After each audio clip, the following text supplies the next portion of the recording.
Subscribe कीजिए बिन Nasir network को और हमारी फैमिली का हिस्सा बनिए। एक दाना आदमी की गाड़ी गांव के करीब खराब हो गई। उसने सोचा कि गांव से किसी से मदद लेता हूँ।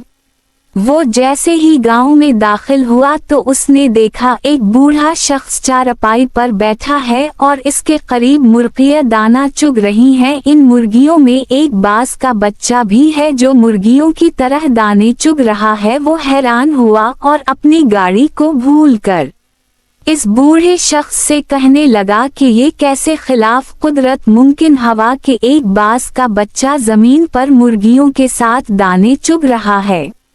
तो इस बूढ़े शख्स ने कहा, दरअसल ये बाज का बच्चा सिर्फ एक दिन का था। जब ये पहाड़ पर मुझे गिरा, हवा मिला, मैं उसे उठा लाया। ये जख्मी था, मैंने उसको मरहम पिटी करके उसको मुर्गी के बच्चों के साथ रख दिया। जब इसने पहली बार आंखें खोले तो उसने खुद को मुर्गी के चूजों के दरमियान पाया। ये खुद को मुर्गी का चूजा समझने लगा और दूसरे चूजों के साथ साथ उसने भी दाना चुगना सीख लिया।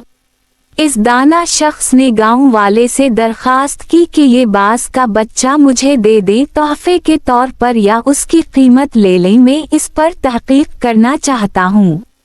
इस गांव वाले ने बाज का बच्चा इस दाना शख्स को तोहफे के तौर पर दे दिया। ये अपनी गाड़ी ठीक करवा कर अपने घर आ गया। वो रोजाना बाज के बच्चे को छत से नीचे फेंक दिया करता, मगर बाज का बच्चा मुर्गी की तरह अपने परों को सकीड़ कर गर्दन इसमें छुपा लेता। वो रोजाना बिलानाका बाज के बच्चे को अपने सामने टेबल पर बैठाता और इस कहता, कह तो बाज का बच्चा है, मुर्गी का नहीं, अपनी पहचान कर। उसी तरह उसने कई दिन तक उर्दू, पंजाबी, सिंधी, सराइकी, पश्तो हर जबान में इस बाज के बच्चे को कहा कि तो बाज का बच्चा है, मुर्गी का नहीं, अपनी पहचान कर, अपने आप को पहचानने की कोशिश करो। आखिरकार वो दाना शख्स एक दिन बाज के बच्चे को लेकर एक बुलंद तरीन पहाड़ पर चला गया और उसे कहने लगा, कह खुद को पहचानने की कोशिश करो, तुम बाज के बच्चे हो। और उस शख्स ने ये कहकर बाज के बच्चे को पहाड़ की बुलंदी से नीचे फेंक दिया।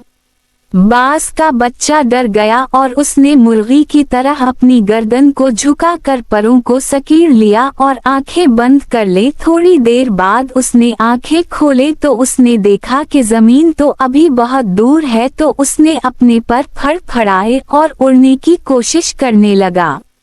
जैसे कोई आपको दरिया में धक्का दे दे तो आप तैरना नहीं भी आता तो भी आप हाथ पांव मारेंगे। थोड़ी ही देर में वो अपने आप को बैलेंस करने लगा, क्योंकि बाज में उड़ने सलाहियत खुदा ने रखी होती है। थोड़ी ही देर में वो ऊंचा उड़ने लगा।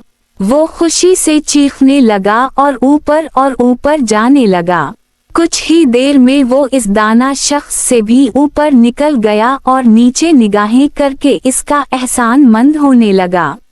तो दाना शख्स ने कहा, ऐ बाज, मैंने तुझे तेरी शनाख्त दी है, अपने पास से कुछ नहीं दिया। ये कमाल सलाहियतें तेरे अंदर मौजूद थी मगर तो बेखबर था। यही मुआमला हम लोगों के साथ है। अपने अंदर छपी सलाहियतों को पहचाने। बासलाहियत होना इतनी बड़ी बात नहीं है।